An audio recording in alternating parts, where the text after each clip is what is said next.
Hello mga mamis, magluluto naman tayo ngayon ng sisig, chicken sisig. Ito at dahil may work pa ako sa umaga, mamaya pag uwi ko, saka naman ako magluluto. At after 8 hours ng aking pagtatrabaho, ito naman namamalingki ako at ito ang nakikita ko, chicken. Kaya tara na, magluluto na tayo. Una, tatanggalan ko ang mga balat nitong ating manok. Ayan. Kasi itong mga balat na tinatanggal ko ay ito yung gagawin nating chicharon. At ito na siya, tingnan nyo. Ayan, tinatanggalan ko. At mamaya, ipiprito natin ito para magiging crispy. Ito namang ating mga laman ng chicken, hiwa-hiwain natin ito ng pino. Ay, hindi naman pinong-pino, yung manipis lang ang hiwa natin. Ayan para mamaya, pag iluluto natin ito maging medyo crispy din siya. Ayan, para masarap. Ayan ganyan kanipis lang Ayan, lahat gagawin natin. Yan, ganyan kanipis lahat ng ating mga chicken. Ayan, ganyan lang ginagawa ko. Hindi rin naman kasing iprito nyo. Pero sa akin, hindi ko siya piniprito. Pero yung iba iniihaw din. Nasa sa inyo na yon. Anong gusto nyo? At ito naman ang aking mga ingredients. Ayan tingnan nyo na lang guys ang aking mga ingredients.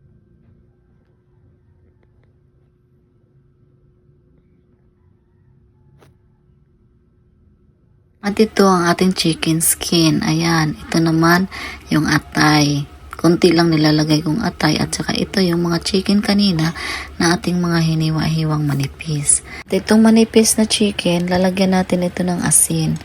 Ayan, paghalo-halo natin ito at pagkatapos lalagyan din natin ito ng paminta. Paghalo-haloin natin lahat. Babad ng konti at pagkatapos ilagay na natin ito sa ating air fryer. Ayan. At ito na tingnan nyo guys.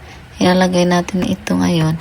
Isa-isa ang ating mga chicken. Sa akin naman kasi, konti lang din naman yung chicken ko. Kaya pinag-iisa ko lang ito sa pagluluto ng ating air fryer.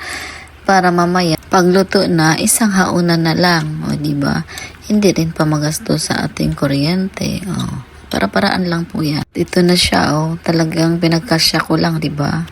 At ito, isisit naman natin ito ang ating air fryer ng 200 ang init niya at ang ating minutes ay 10 minutes lamang. Ayan. At habang hinihintay natin ang ating pagluto sa ating chicken, ito naman ang ating gagawin ngayon, itong atay. Una, lalagyan natin ito ng asin. Asin lang ang pinagtitimpla ko dito sa ating atay bago naman natin ito ipiprito. Ito, ayan. Pagkatapos, itong ating chicken skin, lalagyan din natin ito ng asin. Ayan, talagang asin lang ang nilalagay natin ito kasi mamaya, bago natin ito iprito, lalagyan din natin ito ng itlog.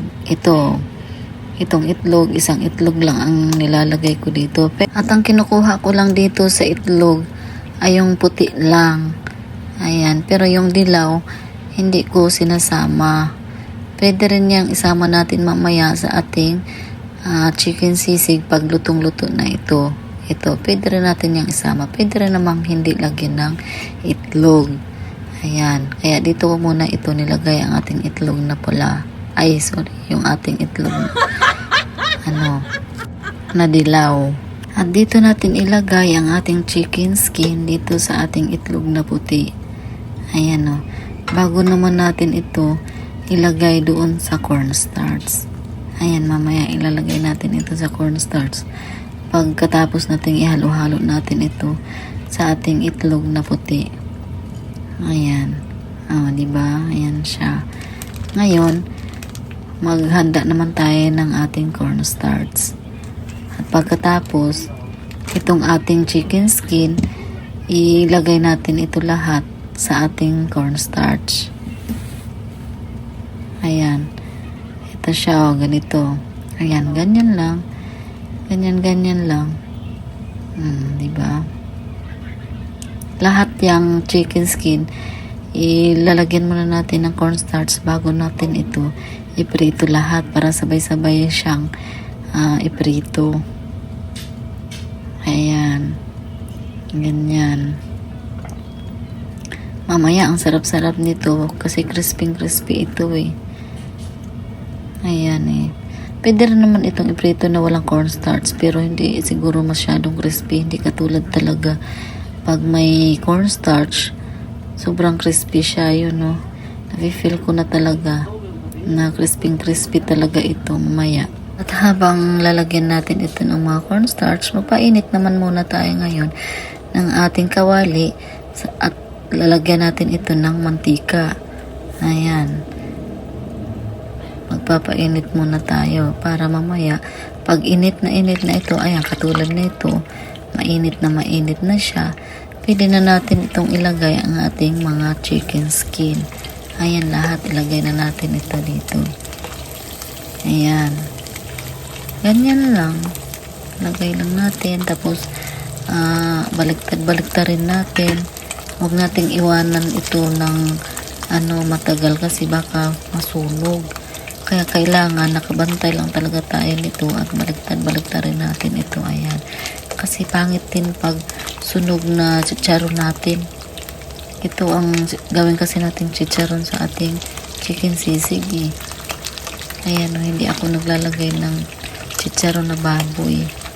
Kasi mas preferred ko itong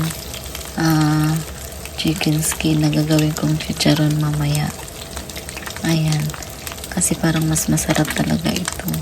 At ito nag-brown na siya kaya medyo malapit na itong maluto. Ayan. Ayan Ayan, brown na talaga yung iba. Ayan. Diba? Ganyan lang ang tamang pagluto nito. Hindi talaga sunog na sunog. Ayan, ganyan lang. Ayan, basta mag-crispy lang siya na parang chicharon talaga. Ayan, diba? Sarap niyan. Ayan, ang sarap. At ito, luto na siya. Pwede na natin itong haunin. Diba, naririnig niyo naman ang pagka-crispy niya, diba? Ang paglagay ko dito sa ating lagayan, crispy talaga siya. Kaya, sobrang sarap talaga nito. At pagkatapos, isunod naman natin ngayon pagprito ang ating atay. Ayan. Dito lang din sa ating pinagprituhan kanina ng ating chicken skin. Dito na lang din natin ipiprito ang ating atay. Ito, 3 lang ang nilagay ko dito kasi pampadagdag sarap lang ito dito sa ating chicken sisig. Ayan. Pampadagdag sarap lang ito. Nasa sa inyo lang din kung lagyan nyo or hindi. Ayan. Ayan, baliktarin natin. At medyo crispy na rin sa ilalim. Ayan. Baliktarin natin. At habang piniprito naman natin ang ating atay, titingnan naman natin itong ating niluto kanina sa air fryer. Yung ating chicken na breast. Ayan. At baliktarin natin ito. Ayan. Kasi luto na ang unahan eh. Ngayon, baliktarin naman natin ito para maluto din yung sa may likuran niya. Ayan, para pantay ang pagkaluto nito. Ayan. Ayan, ganito. Iluluto na ulit natin ito habang itong ating atay ay baliktad-baliktarin rin natin dahil luto na rin. Dahil medyo luto na ang ating mga atay. Ayan na. At mamaya-maya, haunin na natin ito. At mukhang crispy din ito. Yung pagkaluto niya. Ayan sarap. Ayan, haunin na natin ito. Ayan. At ito na siya, Dito naman, i-prepare na natin ang ating sibuyas. Ayan, binalatan ko siya. At pagkatapos, hiwa-hiwain natin ito ng papino. Ayan, Ayan, at ganito pala ang paghiwa ko ngayon sa ating sibuyas. Hindi ko siya hinihiwa talaga ng buong-buo. Kasi, para hindi tayo mahihirapan mamaya sa paghiwa-hiwa natin ng maninipis, maliliit. Diba? Ayan, ganyan lang.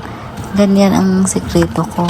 Kita ko lang din naman ito sa kaibigan ko. Ayan, ganyan kasi siya pag naghiwa. Kaya ayun, in-apply ko naman sa sarili ko. Okay naman talaga siya. Ayan, napakadali, diba? Ayan, ganyan lang. Pagkatapos yung isa naman ay hiwain naman natin. Ayan, ganyan lang siya. Yan, ganyan ang paghiwa. Ayan di ba hindi na nga bungkag ba? Yan bang nangatanggal yun? Ano? Pagkatapos, isunod naman natin ngayon ang ating sili. Siling red at saka ang ating sili na green. Bago nyan, syempre huhugasan natin ito bago natin hiwa-hiwain ng ganito ka nipis. Ayan. Ganito kaliliit lang ang hiwa ko. Ayan, ganyan lang. Pati itong red natin. Ayan, para medyo maanghang pagdating sa ating mamayang chicken sisig. At dahil nahiwa na natin ang ating sibuyas at saka ang ating sili, ayan, isunod naman natin ngayon paghiwa ang ating mga chicken. Ito, chicken breast ito ha. Siyempre, kailangan yung mga laman lang. Hindi na natin isasama yung mga tinik-tinik nito. O buto pala. Sorry. Hindi pala siya tinik kasi hindi siya isda. Buto pala. Ayan. Hiwa-hiwain naman natin ito ng ganito ka liliit. Pangsisig ba na hiwa. Ayan. Ganyan lang naman yung pangsisig na hiwa eh. Ayan Ayan. Tapos ilagay na natin sa ating serving plate. Ganyan. Tapos lahat hiwain natin ng ganyan kaliit lang. Ayan, tapos ilalagay naman natin dito. Serving plate. Ayan, ito. Lalagay natin. Ayan, ganyan lang ng ganyan. Alam niyo, na-feel ko na masarap talaga itong ginagawa ko ngayong chicken sisig. At pagkatapos, isunod na natin ang ating atay paghiwa. Ayan lalo na itong atay na ito, parang sobrang sarap. Ito, crispy din ito eh. Yung sa mga gilid-gilid niya, crispy. Yung sa gitna lang, syempre, medyo hindi crispy kasi doon yung laman. Pero yung sa gilid, crispy siya. Oo, mukhang sarap talaga. Pampadagdag aroma at pampadagdag sarap sa ating chicken sisig. Pero kung gusto nyo naman pong hindi lagyan ng atay, kung mga hindi kayo kakain ng atay, pwede naman din. Nasa sa inyo na yun.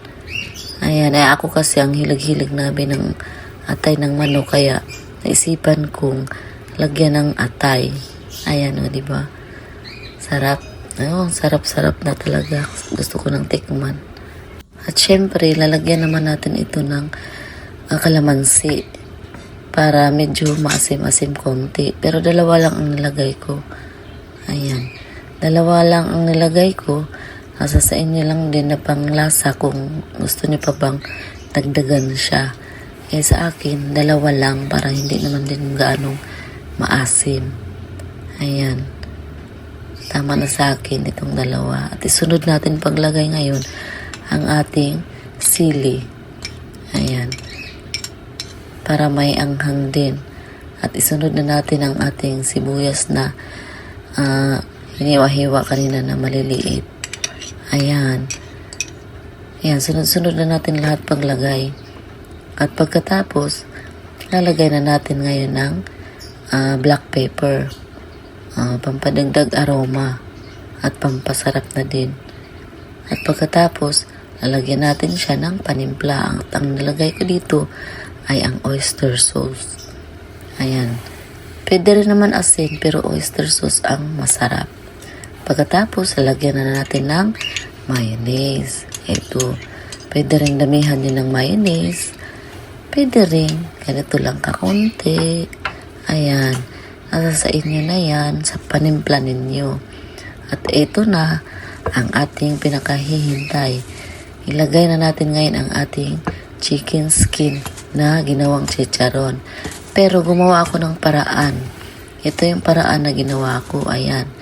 Bago ko siya dikdikin, nilagay ko muna ito sa may plastic para hindi siya matalsik. Ayan, kasi tumatalsik ito dahil napakatigas nga niya Chicharon nga siya, napaka-crispy. Ayan. Kaya ang ginawa ko, nilagay ko muna sa plastic bago ko siya dinidikdik. Ayan, para-paraan lang ba. Ganyan naman talaga tayong mga mami marunong gumawa ng paraan sa buhay. Ayan. Kaya ayan. Tapos na. Kaya ito na. Ilagay na natin ito sa ating at ipaghalo-halo. Ipagsama-sama na natin ito lahat. Ayan. Sa pinakataas ko ito inilagay pinakahuli. Ayan, o diba ang sarap talaga ng chicharon na ito. Crunchy. Ayan o, crispy kasi siya. Ayan o, diba? Sarap. Tingnan mo pa lang, sobrang sarap na. Ano pa kaya kung titikman natin? O, diba? Ito ang sarap. Pero pwede rin ninyong lagyan ito ng itlog ha. Sa akin, hindi ko na nilagay yung itlog na pula. Ayan, tikman na natin. At kung nagustuhan niyo naman ang aking recipe ngayon, please follow, like, and share. Mga mamis, thank you so much. God bless everyone. Tara, kain tayo. Mag-enjoy muna ako dito sa aking pagkain. At ang sarap talaga nito, promise. Ayan o, may chicken sisig. Thank you for watching.